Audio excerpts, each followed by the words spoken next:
talking about one of the two challenges facing humanity today, global climate change and disarmament requirements in order to not have an expansion of the already enormous stockpile of nuclear weapons around the world. Why can't Canada be part of this rather than watching from the sidelines and hiding behind the U.S. president? Because that's what's going on. Statement by members. Déclaration des députés. L'honorable député. The honourable member for Brome-Missisquoi. Thank you very much, Mr. Speaker. Since the start of 2015, the Canada Border Services Agency has been working on a $16 million project to modernize the border crossing, the Morses Line border crossing in Saint-Armand. The work was completed in April 2015, and since, a resident of my riding, Ms. Auger, who lives near the border crossing, has been living a real nightmare. Automating the crossing required the building of a new building beside her home. LED lights were installed, and they illuminate her bedroom, so you can imagine how this is affecting her privacy. In an exchange of emails with the CBSA and Ms. Auger, it was decided that they build a fence. Now, this email dates back to July 2015. July 2015. It's now 2017, and the issue has not been resolved. The cost of building a fence to resolve the problem would be $2,611. $2,611 as part of a $16 million project. I wonder why it hasn't been resolved. Mr. Speaker, I'm especially looking forward to breakfast on the farm in the North Okanagan Shuswap this weekend. Agricultural producers from the area will be hosting breakfast on the farm. Now, in its third year, this annual event is open to the public and free of charge, drawing over 1,000 people annually. Friday, the Serena Leah Farms, home of the Stobie family in Mara, will host over 300 students from schools in the region. Wow. On Saturday, there is a free pancake breakfast for everyone and a tour of the dairy and blueberry farm to experience how our food is produced. Local agricultural equipment providers will also be showcasing the latest equipment for working in the fields and in the barns. If you enjoy breakfast each day, then thank a farmer. If you happen to be in the North Okanagan Shuswap this Saturday, you can thank them in person at breakfast on the farm. Thank you. The honourable member for Gatineau. Thank you, Mr. Speaker. This summer, Canada's 150th anniversary will be very entertaining in Gatineau. As of June 30th, in Jacques Cartier, there will be Mosaïque Canada, where there will be masterpieces displaying 150 years of culture. From July 7th to the 9th in the Lac Beauchamp Park, we will be able to admire the wonders of sand, a festival for the entire family. And the Cirque du Soleil will be putting up its big tent, and that will be to the delight of people of all ages for their show Volta. From August 31st to September 4th, there will be the Hot Air Balloon Festival, which is a very colorful event. Throughout the summer, neighborhood celebrations will show just how dynamic our vibrant communities are. I'd invite all colleagues on both sides of the House to come and take advantage of summer in Gatineau. A member for Port Moody Coquitlam. Mr. Speaker, today is World's Oceans Day, an international day to celebrate our oceans and encourage conservation by addressing climate change, pollution, microplastics, overfishing, and habitat destruction. As we celebrate Canada's 150th birthday, we can take pride knowing it was Canadians who first proposed World Oceans Day at Rio's Earth Summit in 1992. However, Canada must do more to protect our oceans by lowering emissions, adding marine protected areas, encouraging sustainable fisheries, transitioning salmon aquaculture to safe closed containment, protecting killer whale habitat and other marine ecosystems, and removing abandoned vessels from our waters. I encourage all members of this House to support World Oceans Day. We must come together today to protect our oceans for tomorrow. Mr. Speaker, I'd like to acknowledge that today is our first World's Oceans Day without one of its greatest champions, Rob Stewart. We miss you, Rob, but you will not be forgotten. The honourable member for Hastings, Lennox and Addington. Mr. Speaker, grab your tricorn hat. I spotted a great event on the horizon in Hastings, Lennox and Addington 11 tall ships from around the world are dropping anchor in Bath this July 7th to 9th at the historic Fairfield Goodsite House. This hearty celebration of Canada's 150th birthday is sure to bring thousands of visitors for a once-in-a-lifetime opportunity to get an up-close and personal view. There will be live music, kids' activities, and spectators will have a chance to tour the tall ships. There will even be historic naval demonstrations, including a naval battle out on the water on Saturday evening. I am also very proud to say that Ben Bell, a Sea Cadet in my own youth council, will also be taking part in the entire tall ship journey this summer. I invite my honourable colleagues from the port side and from the starboard side to be full steam ahead. All aboard for the tall ships in Bath.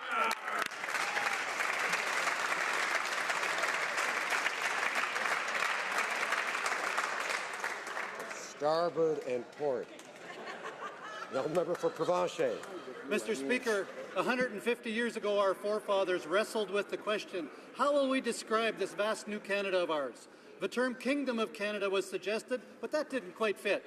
Then during one of his daily Bible readings, Sir Samuel Tilley, one of the fathers of Confederation, was struck by Psalm 72 verse 8 where it says, "He shall have dominion also from sea to sea."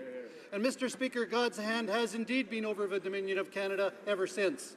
On July 1st, we will celebrate Canada's 150th birthday. As we look back over the years, we are reminded that together we have come through times of war, times of peace, times of hardship, and times of prosperity. But through it all, what has made Canada truly great are the values that the Fathers of Confederation exemplified: hard work, self-sacrifice, and integrity. This strong foundation has made Canada a land of stability and opportunity for all Canadians. This Canada Day, let us resolve to make Canada an even greater place for all of us who call it home.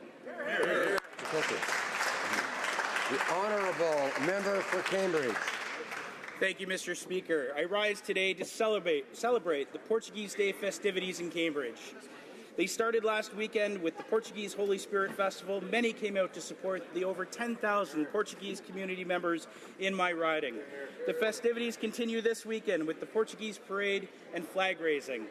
Portuguese traditions, their dancing, food, music, and art are woven deeply into the cultural fabric of Cambridge. So I encourage everyone to come out this weekend and enjoy the best that Portugal and Cambridge has to offer. This year, we also take a moment to remember and honor longtime organizer Marina Cunha, who was taken far too soon this past year. I want to thank all the organizers and the entire Portuguese community for hosting this amazing festival. Obrigado. The honourable member for Fundy Royal. Mr. Speaker, on November 2nd, 2016, I was proud to see every single member of this House united in voting in favour for my motion, M39, to study the issue of immigration in Atlantic Canada. This was a mutual recognition of Atlantic Canada's important contribution to our country. Sadly, it seems the opposition's goodwill towards Atlantic Canada has since disappeared. Shameful. Let me be clear. Atlantic Canadians are hard-working, unassuming people. Our region has known tough economic times, but we are working hard to find solutions. Immigration is definitely part of the solution. And the committee's study will be one more tool to help our region grow economically.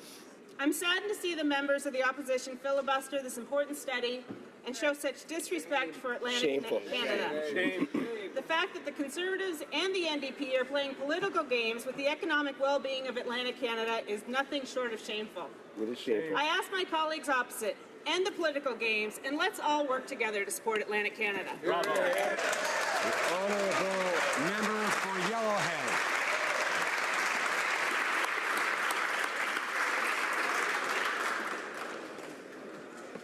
Mr. Speaker, in my riding of Yellowhead, grade 9 student Tyja Dryden from HW Pickup School was selected along with 15 other children for the 2017 Alberta Great Kids Award, which is given to children and youth who connect to their communities and play useful roles within them. Tyja has juvenile dermatomyositis, a disease with no cure that causes rash, fatigue, extreme pain, and weakness. Taija served as a mentor for her friends, family, and community, and volunteered within her school. She has spent many days and months in and out of hospitals, but instead of complaining, uses her time there to help other kids who are sick. Taija, you are a true example of strength, hope, and determination. Congratulations, Taija, on being selected. The honourable member for Fleetwood Port Kells. Mr. Speaker, World Oceans Day celebrates the fact that Canada is an ocean-rich country. We have the world's longest coastline. Our oceans generate the oxygen we breathe, provide food, and regulate our climate.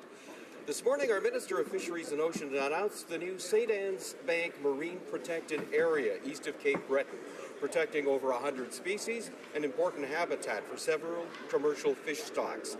Earlier this year, our government designated the 9,000-year-old glass sponge reefs in BC's Hecate Strait as a marine protected area.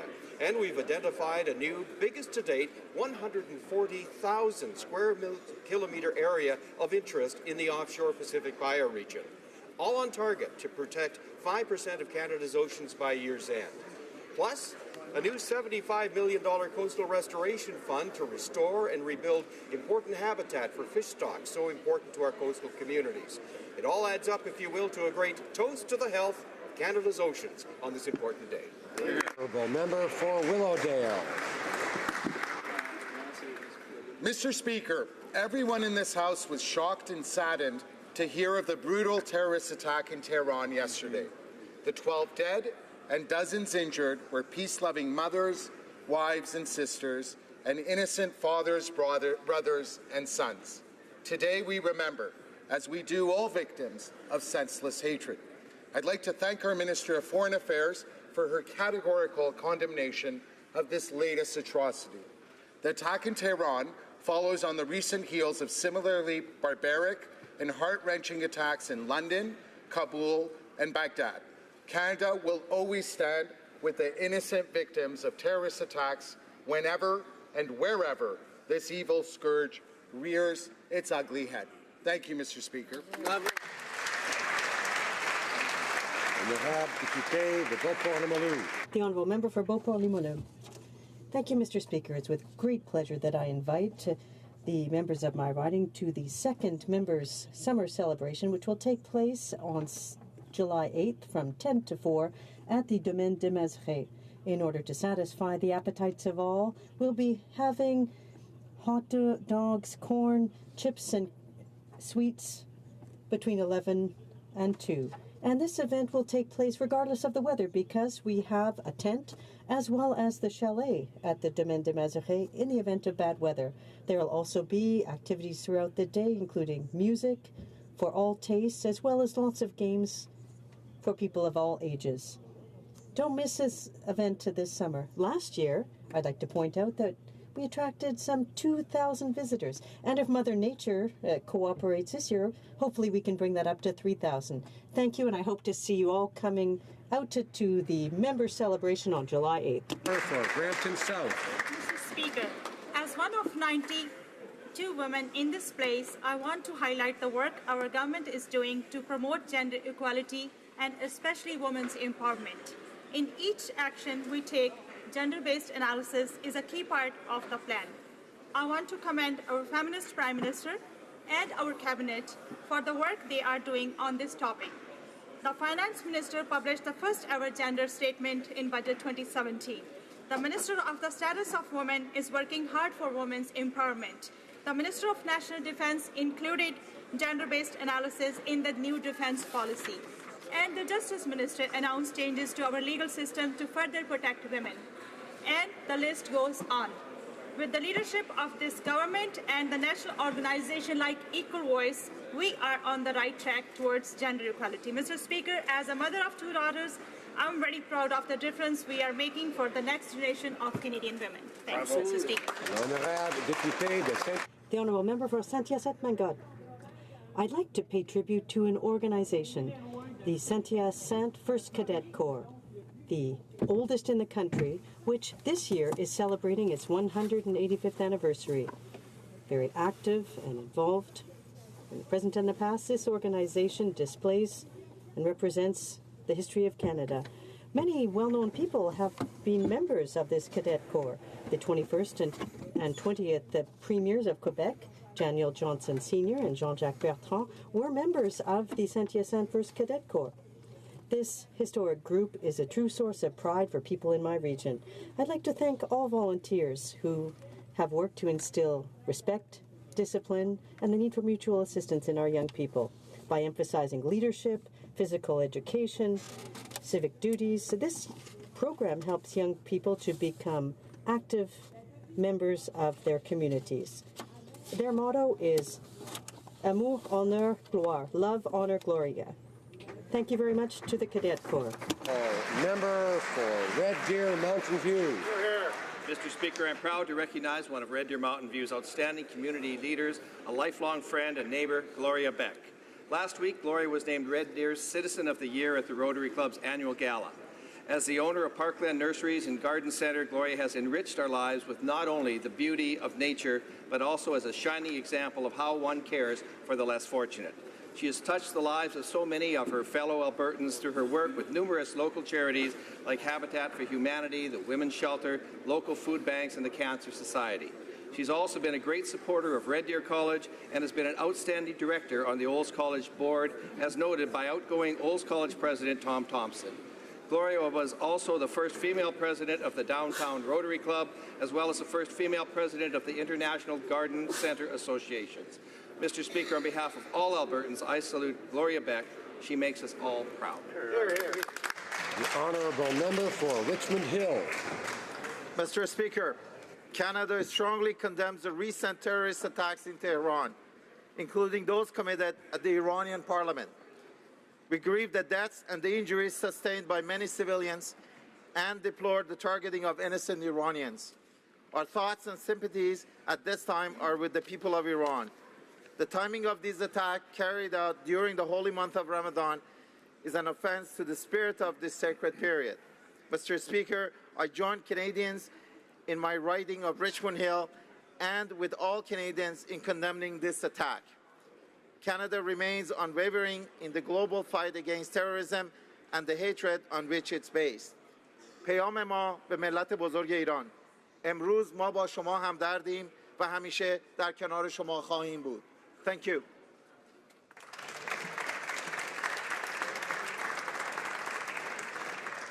Questions orales, oral questions. The Honourable Opposition House Leader.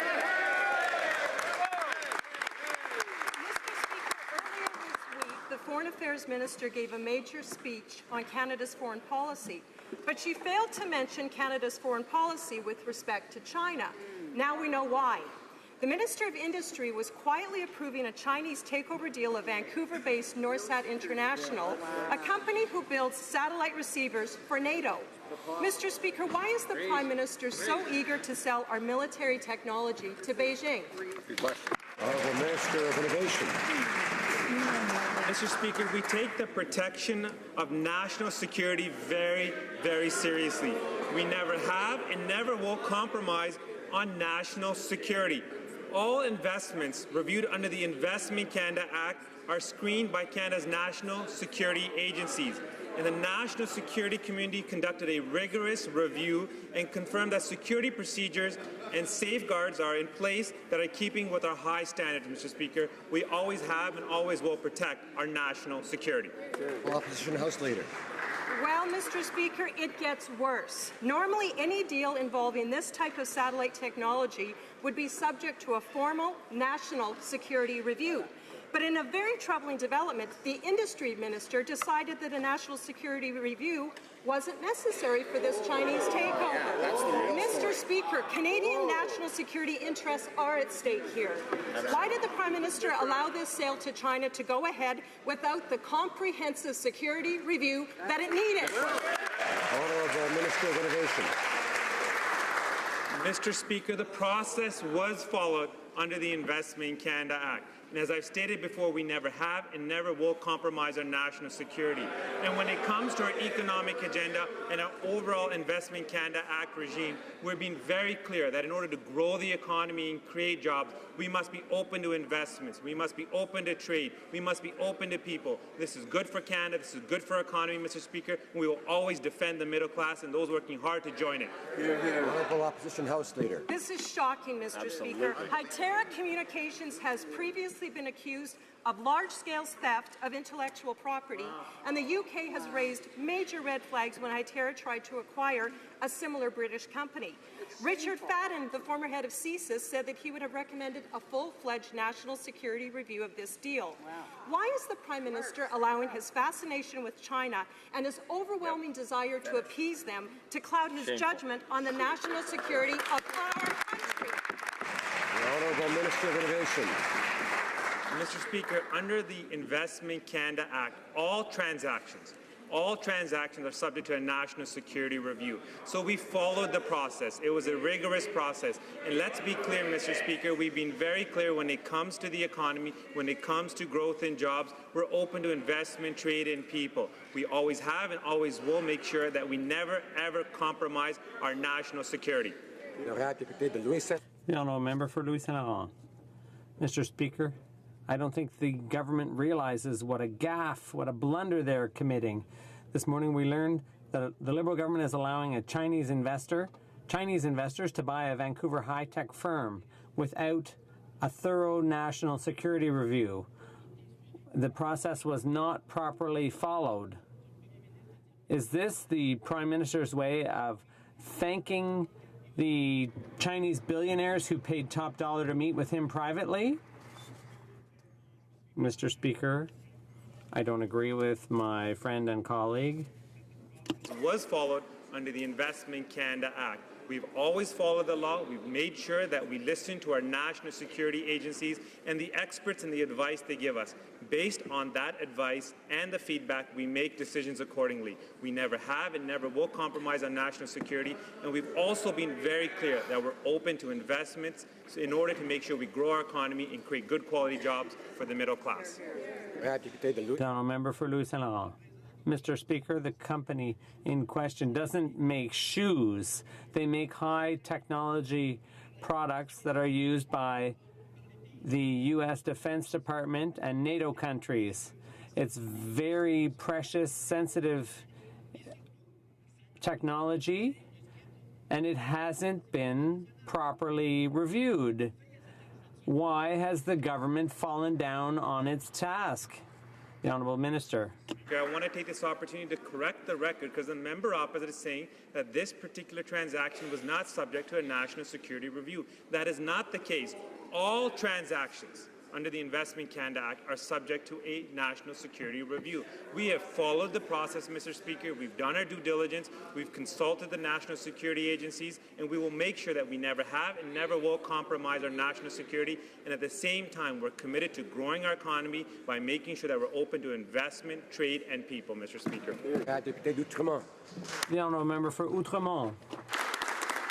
Speaker, this is an important issue for all Canadians and for our security, and I know the Minister, and I know him to be an honourable gentleman. So I want to give him a chance to correct something that he's just said. In his first answer, he was particularly prudent. In his first of 5 answers, he talked about a screening. But he knows, and we all know, that a screening is not a national security review. Then he said procedures were followed. That can mean anything and nothing. Then at the very end, he started saying there was indeed a national security review which has a definition. I'd like him to clarify that. Was there or was there not a full national security? The Honourable Minister of Innovation. Mr. Speaker, under the Investment Canada Act, all transactions are subject to a national security review and making sure that the process was followed.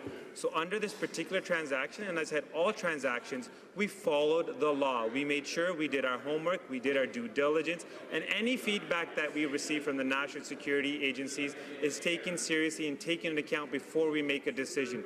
We always have and always will make sure that we never ever compromise our national security. For Outremont. I suppose it wouldn't bother the minister to make the opinions, the national security opinions, public. In March, the government reversed a decision by Stephen Harper, thereby allowing a Chinese takeover of a high-tech firm. Not even 3 months later, he's doing it again. He's waiving a national security review for this latest takeover, even though Canada uses this firm's technology for our security and defense. My question for the Liberals is, why are you selling our defense secrets to China? I'd like to remind the member for Outremont to direct his questions and comments to the chair. The Honourable Minister. Mr. Speaker, the specific case raised by the member opposite, again, was with regards to ONET. And let's be clear, we did not overturn a cabinet order. The previous government managed the process so poorly that it ended up in court. We made sure we did a rigorous process. We examined all the facts by our national security agencies, and the law was followed, Mr. Speaker. The law was followed. We always have and always will make sure that we never, ever compromise our national security. Member for Outremont, order. Asked yesterday about the UN nuclear disarmament negotiations that include over 120 countries, the Prime Minister said, quote, "You can have all sorts of people talking about nuclear disarmament, but if they don't actually have nuclear arms, it's sort of useless," unquote. The 1997 Ottawa Treaty on Landmines was initiated by Canada under a Liberal government and signed by over 100 countries that did not use landmines. Can the government now explain how that treaty was also, quote, useless? Honourable comment is Minister of Innovation. Mr. Speaker, when it comes to nuclear disarmament, our goal has been very clear. We're taking great steps to achieve it, Mr. Speaker. That means doing hard work to deliver something tangible. As mentioned by the Prime Minister yesterday, in 2016, for the first time ever, Canada rallied 159 states to support a resolution calling for the Fissile Material Cutoff Treaty. This is a concrete step towards a phasing out of nuclear weapons, and crucially including both nuclear and non-nuclear countries, Mr. Speaker. This is real action that matters to Canadians. Member for Outremont. And in 2016, in August, in fact, the Liberals voted for the first time in our history against nuclear disarmament, Mr. Speaker. In the words of Pierre Elliott Trudeau, political leaders will decide whether or not a nuclear war will actually take place, yet politicians act as if peace is too complicated for them. These words are so meaningful at a time when Liberals and Conservatives are attacking the NDP's motion on nuclear disarmament. Don't the Liberals realize that the words of the current Prime Minister are a direct insult to the over 120 countries doing this work? The Honourable Minister. Speaker, let me be clear. We strongly support efforts towards nuclear disarmament. But what the member opposite is proposing is a negotiation of a nuclear weapons ban treaty without the participation of states that possesses nuclear weapons. This is posturing, Mr. Speaker, not practical diplomacy that can make a real difference. Our position is consistent with our allies. This is Germany and Norway, just to name a few. We're driving real action by working with nuclear and non-nuclear countries to achieve our ultimate goal, which is nuclear disarmament. The Honourable Member for South Surrey White. Well, thank you very much, Mr. Speaker. The Minister has stated that the Infrastructure Bank will shield taxpayers from risk. But let's be clear. Taxpayers are funding the bank. Taxpayers will be paying the profits to the private investors through user fees and tolls. And the Minister is guaranteeing loans using taxpayer dollars. All of this additional risk is on the backs of taxpayers. Will the Minister just admit that the only people being shielded from risk are the private investors? Minister of Infrastructure. Mr. Speaker, as I often stated in this House, that the bank is actually designed to shift risk to the private sector, appropriate to the investment the private sector will make any given projects. We will make sure that the experts who will be running this bank will ensure that public interest is always protected, that public dollars are always protected. Our goal is to make sure that we are building the infrastructure that our communities need to grow our economy and create jobs for the middle class. Thank you, Mr. Speaker. Honourable member for South Surrey West. Well, thank you very much, Mr. Speaker. P3 Canada has been leveraging private sector dollars for infrastructure since 2009. $6 billion has been leveraged from an initial investment of $1.3 billion. A $35 billion investment into P3 Canada would leverage $170 billion. All without guaranteeing private sector loans with taxpayer dollars. An internal report from KPMG recommended using P3 Canada's existing structure for the bank. Will the minister reverse this decision for the bank and invest in P3 Canada? Mr. Speaker, P3s will continue to play a dominant role in building infrastructure, and we support that. And we allow municipalities to make that decision. We don't impose a certain procurement model on our partners. It is their decision. As well as the PPP Canada organization has supported the creation of the Canada Infrastructure Bank because they see that both complement each other to build the infrastructure that is required by Canadian communities. Now, a member for Richmond Arthabaska. Mr. Speaker, guess what these people have in common? The former PBO, the former BDC president, the Quebec National Assembly, KPMG's internal report, and all opposition members. All have been highly critical of the Infrastructure Bank. Mr. Speaker, will the Prime Minister finally and the Infrastructure Minister finally make the right decision and take the bank out of C44? The Honourable Minister of Infrastructure.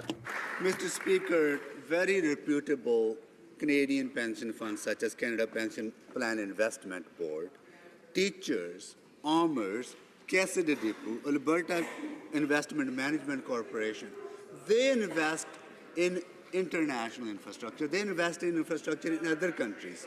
What we want to do is create conditions that our own pension funds who manage money on behalf of Canadians actually invest in our own country to build the infrastructure and create jobs for the Canadian people. What is wrong with that, Mr. Speaker? Now, member for Richmond Arthabaska. Mr. Speaker, the government's stubbornness on this file is a sad sight. Heedless of all warning signs, the Liberals are heading straight into a wall.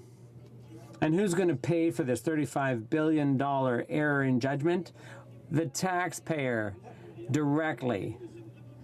Does this Prime Minister listen to what we're saying on this side of the House, or is it going to be up to the Senate to bring the government back into line once again? The Honourable Minister of Infrastructure.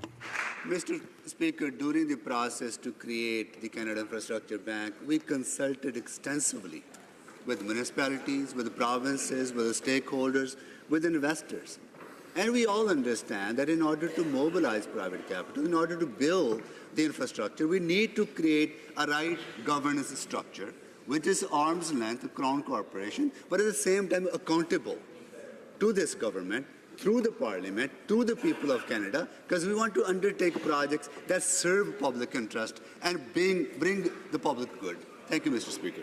The honourable member for Carleton. The member says that the infrastructure bank will be arm's length, but that arm will be long enough to reach into the pockets of taxpayers. In fact, long enough to reach into their pockets for projects that are already financed by the private sector. Former Liberal Minister Sergio Marchi, now lobbying for power companies, wants loan guarantees from taxpayers to build projects that are already built by the private sector. Will the government admit that this is not about increasing private involvement, but rather putting private profit on the backs of public risk? Well, Minister of Infrastructure.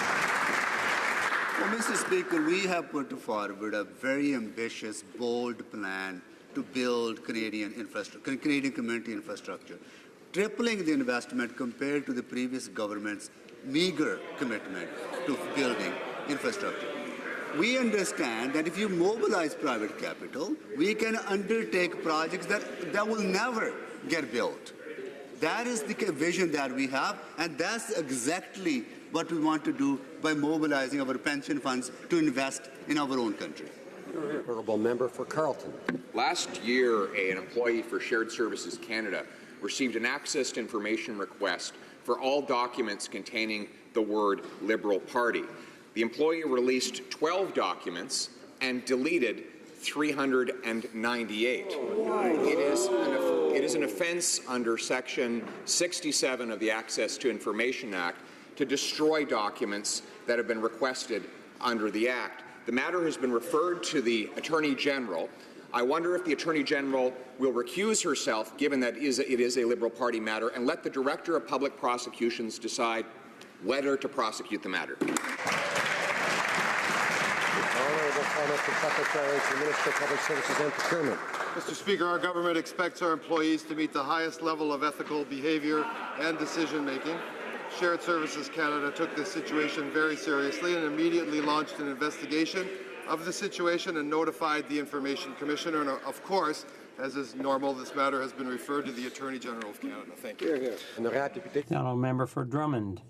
Mr. Speaker, after the fiasco of Madeleine Meilleur's appointment, I hope the government has learned that it can't use the selection process for officers of Parliament to make partisan appointments. The Official Language Commissioner plays a vital role in ensuring respect for both official languages and enforcing the Act.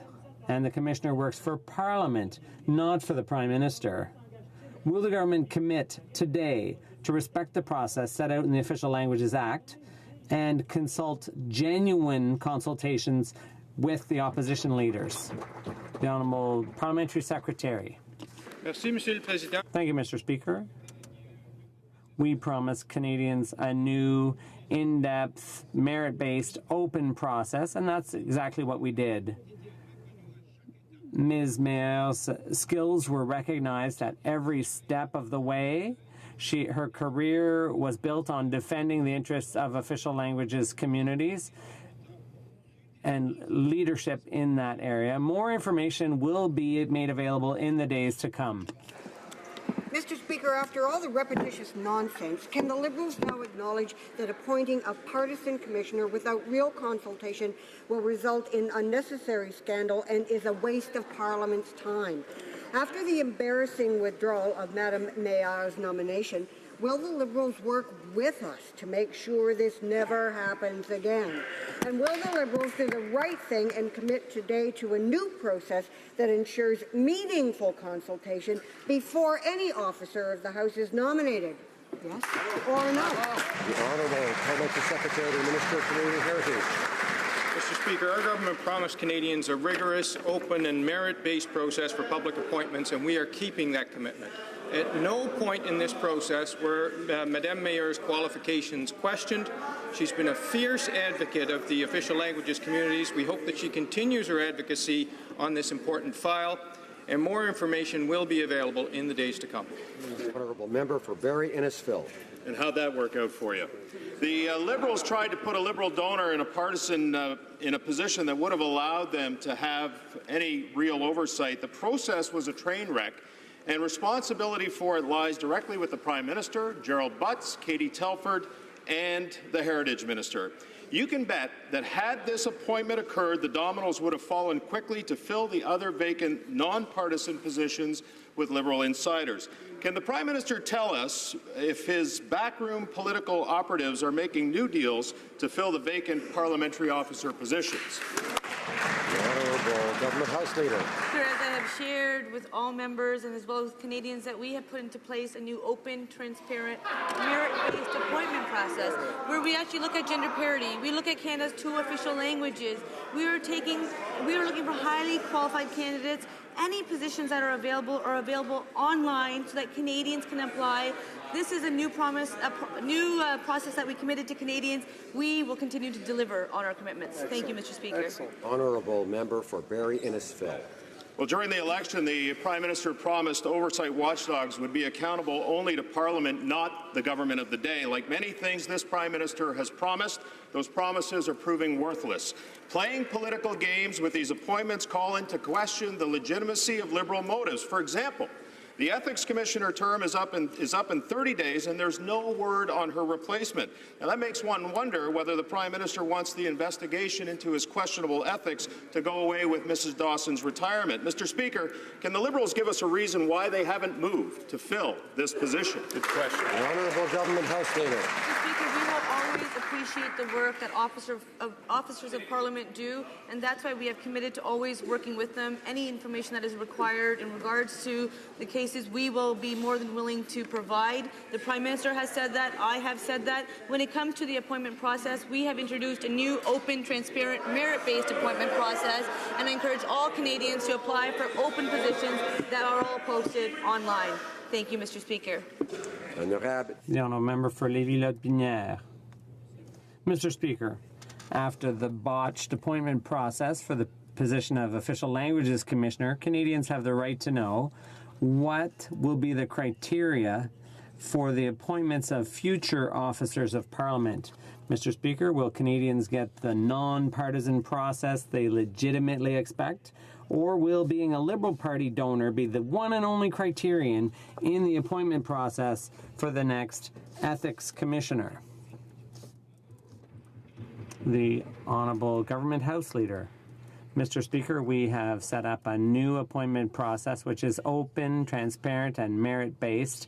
Our goal is to identify highly qualified candidates that respect the principle of gender parity and reflect Canadian diversity. Canadians can continue to apply for these positions.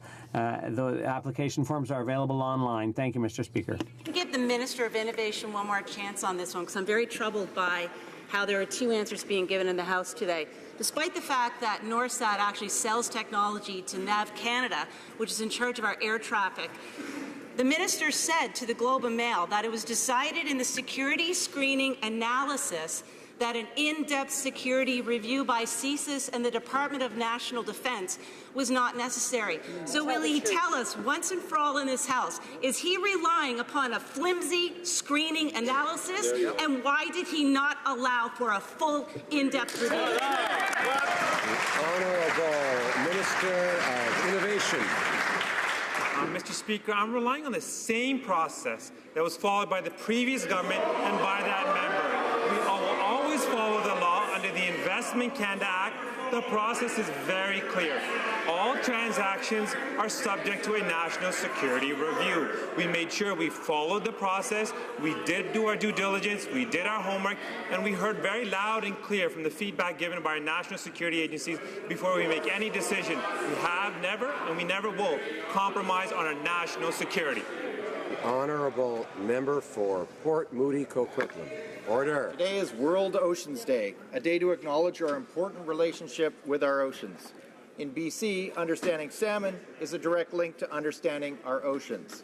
But just 2 weeks ago, the government announced it will end the popular Salmon in the Classroom education program. Mr. Speaker, over 1 million students have gone through this powerful program since it began. For the sake of our oceans and our salmon, will the minister reverse this terrible decision to cut the Salmon in the Classroom education program? Minister of Fisheries. Mr. Speaker, I'm glad on World Oceans Day to thank my colleague for the question, to tell members of the House that I had the privilege earlier today of announcing the creation of Canada's newest marine protected area, St. Anne's Bank, Mr. Speaker, off the east coast of Cape Breton in your province of Nova Scotia. With respect to the question about salmonid enhancement, this is a very valuable program. This is a program, I share the member's view, that has done a great deal to protect the iconic species of Pacific salmon. And Mr. Speaker, we will always be there to support the important work done by those volunteers and others who've done such a great job. Honourable Member from Nanaimo, Ladysmith. This year, World Oceans Day is focused on stopping marine debris. But Liberal and Conservative governments have failed to clean up abandoned vessels littering our coasts. These vessels are a major source of oil spill and pollution, and they threaten jobs in aquaculture, commercial fishing, and tourism. Yet the recent Liberal announcement is a drop in the bucket. Of the thousands of abandoned vessels littering Canada's 3 coasts, exactly how many will $1 million clean up each year? Can the minister give us a number? The Minister of Transport. Speaker, we're extremely proud of the fact that we announced the Oceans Protection Plan last November, an unprecedented $1.5 billion plan to improve marine safety, and a component of that is cleaning up abandoned derelict vessels. Recently, I announced an abandoned vessels program for small vessels. I want to assure my colleague this is only the beginning. This is an ongoing program, and there will be more to come in the months ahead. Thank you. Honourable Member for Central Nova. Mr. Speaker, this House unanimously passed a motion from my colleague, the member for Fundy Royal, to study Atlantic immigration and the retention of newcomers. For 10 years, the Harper Conservatives ignored and insulted Atlantic Canada, and after yesterday, it looks like the NDP have sided with the Conservatives. On this side of the House, all 183 of us proudly support Atlantic Canada and our colleague from Fundy Royal. Can the Minister of Immigration please update this House on what our government is doing to support prosperity and economic growth in my region of Atlantic Canada? Great question.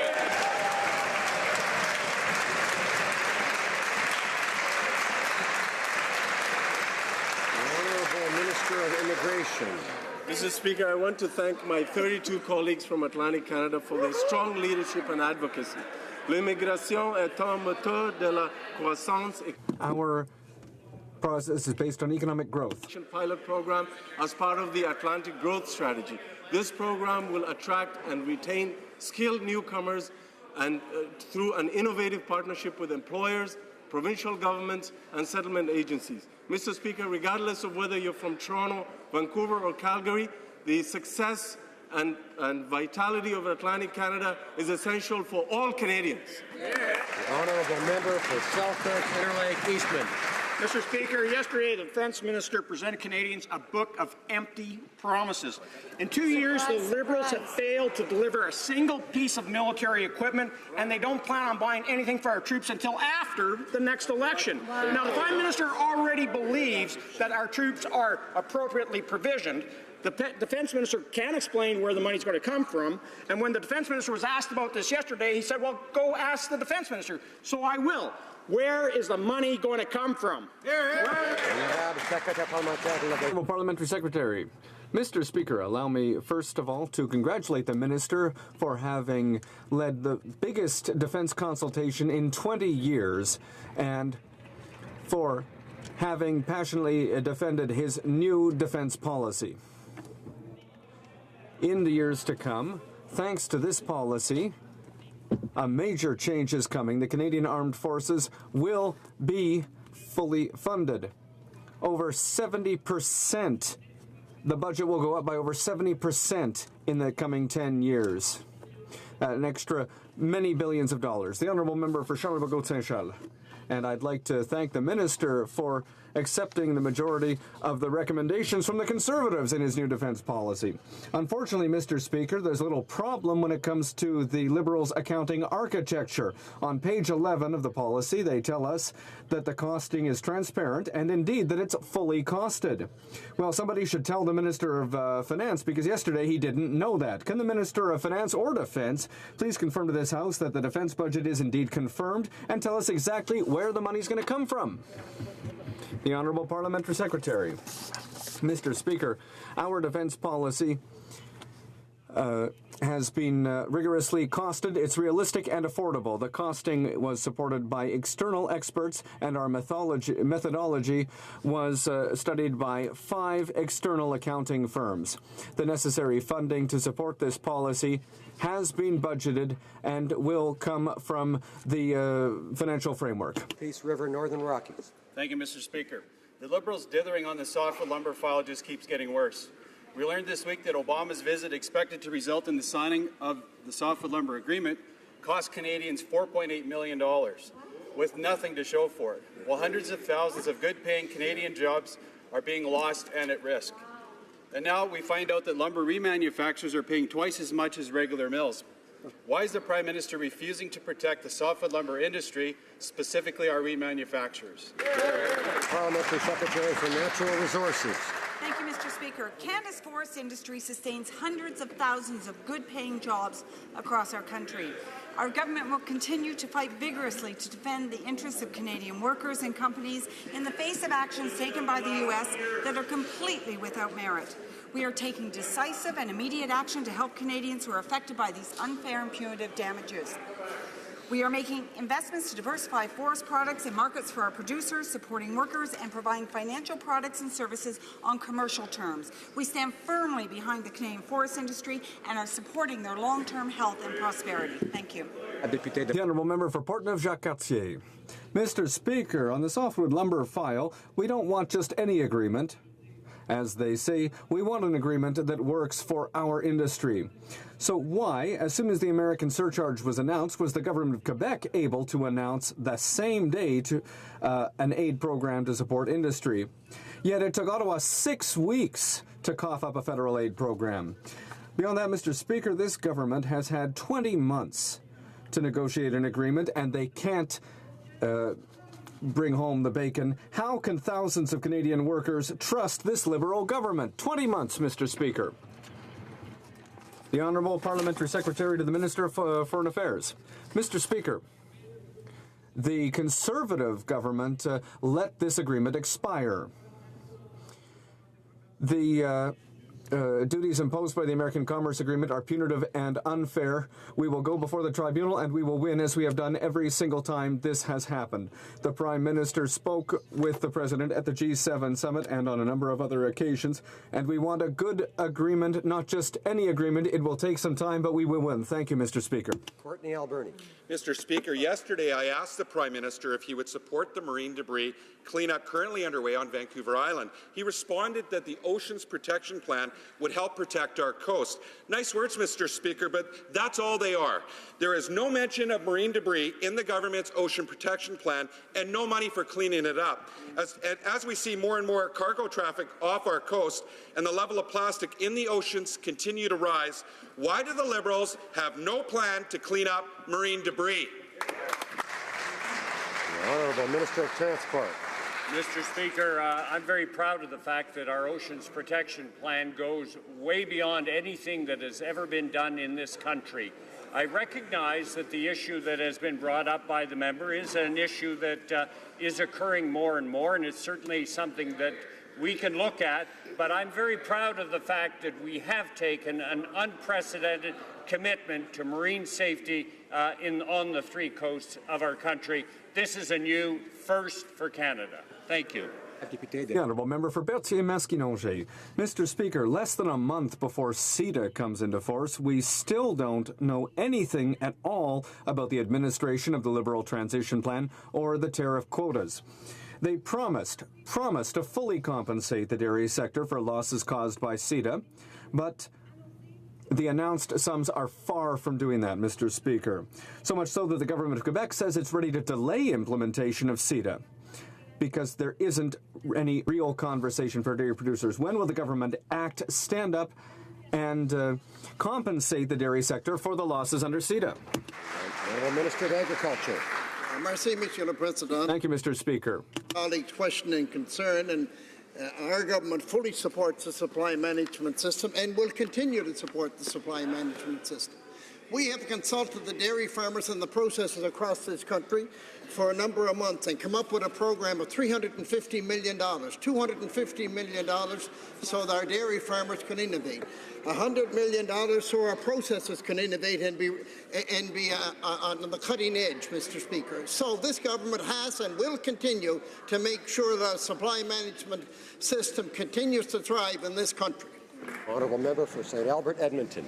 Speaker, for the past week, the Liberals have refused to answer straightforward questions about whether they plan to cancel a publicly accessible registry for high-risk sex offenders. What do the Liberals have to hide? Should Canadians take the Liberals' non-answer as a yes, that indeed they plan to cancel this tool for parents to keep their kids safe from high-risk sex offenders, yes or no? The Honourable Minister of Public Safety. Mr. Speaker, public safety and the safety of children are always a priority, and I'm sure that is true for all members of this House. The National Sex Offender Registry was created and funded in 2004 by former Public Safety Minister Anne McClellan. It is a tool, a very effective tool, for ensuring that high-risk offenders are identified. When a potentially dangerous offender is about to be released, the Correctional Service alerts the police. If there is a danger, the police alert the public. Police and communities working constructively together, that is how best to make sure our children. The Honourable Member for Bellechasse, Lévis. When it comes to marijuana, the Prime Minister said yesterday, and I quote, "Until the law is changed, the law remains the law."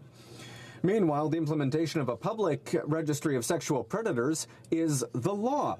So does the Public Safety Minister share his Prime Minister's opinion? If so, when will he apply the law and implement the new register? If it's a question of money, well, what's the problem? We have a $30 billion deficit, and it's going to cost peanuts to protect our children. Public safety. Mr. Speaker, the law is the National Sex Offender Registry, created in 2004 by Minister McClellan, and it works very effectively. In 2015, the Harper government passed legislation to create another database, but it was never actually set up, and it was never funded by the previous government. The Honourable Member for Langley-Aldergrove. Order. There they go Order. again, Mr. Speaker, protecting the criminal. Mr. Speaker, when the Prime Minister introduced his mandatory Ottawa Knows Best carbon tax, he promised Canadians it would be federally revenue neutral. Well, that's not true. Research from the Library of Parliament clearly shows that the Prime Minister will take millions out of Alberta and British Columbia by charging GST on the carbon tax. Mr. Speaker, will the Prime Minister stop increasing taxes on Canadians, start to keep his promises, and immediately eliminate this unfair tax on a tax? The Honourable Minister of Environment. Thank you, Mr. Speaker. I was very proud the other day when all members of Parliament but one voted in favour of the Paris Agreement. We are showing that Canada is committed to serious climate action. We understand that as part of any serious plan, we need to have a price on pollution. So I would ask the party opposite, do they support putting a price on pollution and fostering the innovation we need to create good jobs and grow our economy? Hear, hear. Order. The Honourable Member for Charleswood, St. James, Assiniboia, Headingley. Mr. Speaker, this month, young Canadians in my riding of Charleswood, St. James, Assiniboia, Headingley, and across the country will be graduating from high school and getting ready to start the next phase of their education. Demand for skilled tradespeople is growing in our country, and a job in the skilled trades is a promising career. Could the Minister of Employment, Workforce Development and Labour please update this House on actions our government has taken to help youth enter the skilled trades? Well, thank you, Mr. Speaker, and I thank the Honourable Member for the question. And in fact, our government recognizes that an education in the skilled trades leads to good paying jobs in our country. Earlier this year, I attended the Regional Skills Competence Canada competition event in my hometown of Thunder Bay. And just last week, I was in Winnipeg for the national competition where over 500 youth from across Canada competed in 40 events. Investment in the Union Training and Innovation Program, in the Indigenous Job Training, and the expansion of student loans and grants program will help young Canadians pursue their studies in the skilled trades. The Honourable Member for Mégantic-l'Érable. Thank you, Mr. Speaker. In April, the Transport Minister announced 131 new rail safety projects and handed out over $20 million in subsidies. Unfortunately, the only rail safety project proposed by the community of Lac-Mégantic was summarily rejected by Transport Canada. This project would have trained first responders to intervene in a disaster based on the experience acquired during the terrible tragedy of July 6, 2013. The minister had a unique opportunity in his own department to walk the talk for the people of Lac-Mégantic. Why did he reject them? The Honourable Minister of Transport. Mr. Speaker, quite the contrary. We applaud the work done by the Institute. We are looking at this project with great interest because it's important that we be able to train first responders in a disaster situation. And Lac-Mégantic is making good proposals, and we are studying those. But I would like to take this opportunity to mention the 131 projects at Rail Crossing. We should applaud this initiative. $55 million. Thank you. Columbia. Mr. Speaker, the 2017-2018 Parks Canada Departmental Plan says they will address the Truth and Reconciliation Report's Call to Action number 79 by expanding the presentation and commemoration of Indigenous histories and cultures in Parks Canada's heritage places. But a recent Parks Canada RFP for exhibit writing does not require a focus on Indigenous history or require working with or even consulting with Indigenous groups. Will the Minister withdraw the RFP and ensure that all future Parks Canada RFPs meet the spirit of the Reconciliation Report? The Minister of Environment. Thank you, Mr. Speaker, and I'd like to thank the member opposite for his advocacy on behalf of parks, but also with respect to Indigenous peoples. There's no more important relationship than our relationship with Indigenous peoples. We take very seriously our duty to accommodate and consult in accordance with our constitutional and international obligations. I will look into this matter, and I commit to get back to the member as soon as possible. The Honourable Member for Vimy. Mr. Speaker, our government is working to diversify our trade exchanges to support the middle class, including by modernizing agreements that already exist. The Laval Working Group for the Status of Women works hard to promote gender equality. This week, the minister and her Chilean counterpart signed a modernized agreement introducing a chapter on trade and gender equality. Can the Parliamentary Secretary please inform the House of the importance of this chapter in the modernization of the Canada-Chile Free Trade Agreement? The Honourable Parliamentary Secretary. Canada has made another major step forward. We are very proud of adding a chapter on trade and gender equality to our free trade agreement with Chile. It's a first in the G20. This chapter recognizes the importance of evaluating gender issues in trade so that we can ensure that everyone benefits from economic growth and ensure that women participate in the labor market. This is what progressive trade means for our government. York and Melville. Thank you, Mr. Speaker. Mr. Speaker, over the last 9 months, Veterans Affairs Committee has heard gut-wrenching, heartbreaking testimony from many of our veterans who are suffering from the side effects of mefloquine. They've implored this government for medical help. Now that the Surgeon General has finally shared his report on mefloquine, it affirms the testimony of these veterans by finally relegating mefloquine as a drug of last resort for our troops. What remediation and assistance is this government going to provide to those who are required to take mefloquine and are now suffering the consequences? Honourable Minister of Veterans Affairs.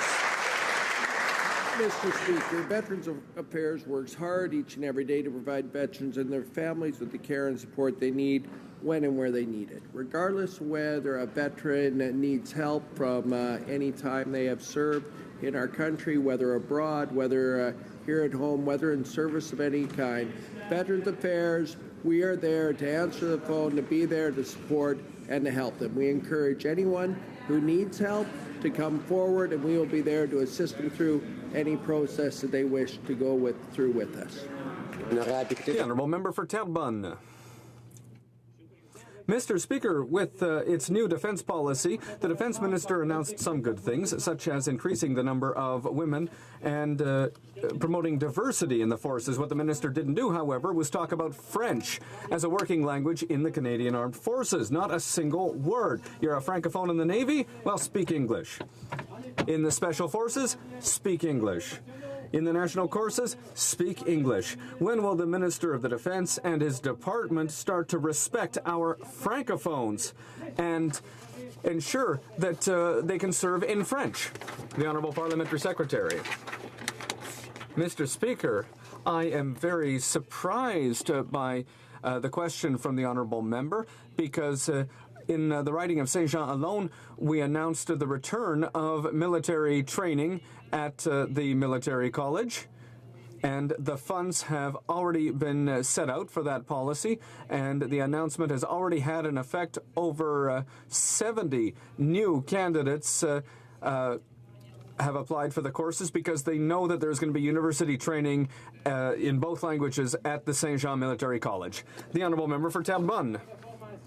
Well, that's great for training, but I'm talking about operational units. I saw it myself during my career. Ottawa isn't too concerned about French in the forces. We've heard that one many times. If you don't understand, ask a friend. French deserves to have a place in the forces. We get a new policy every 10 years. It's being updated, and there's still no progress. Not a single word about French in there. When will the government take its responsibility seriously and increase the number of units necessarily to ensure that our forces can serve in French? The Honourable Parliamentary Secretary. Mr. Speaker, once again, in the armed forces and for our government, having forces who are bilingual is absolutely essential. And I think that we were able to see that during the flooding that we saw recently in Quebec, when all of the troops who were there, with one exception, were francophones from Quebec who were able to help on the ground. And I can say that having francophones on the ground was very reassuring for all the people of Quebec. Honourable Member of Outremont on a point of order. Yes, thank you, Mr. Speaker. A member of this House cannot intentionally mislead Parliament. Sometimes it's an honest mistake, and that's why I wanted to give the Minister of Industry a chance to correct himself before. In a press release from Norsat on June 2nd, they said this, that the Minister responsible for Investment in Canada has served notice that there will be no order for review of the transaction under Section 25.31 of the Act.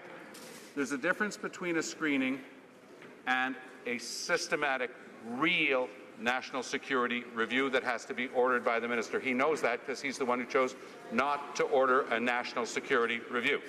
So I would ask you, Mr. Speaker, to look at the answers that we got from the Minister that contradicts the facts and make sure that our rights as parliamentarians to get true answers in this House are respected.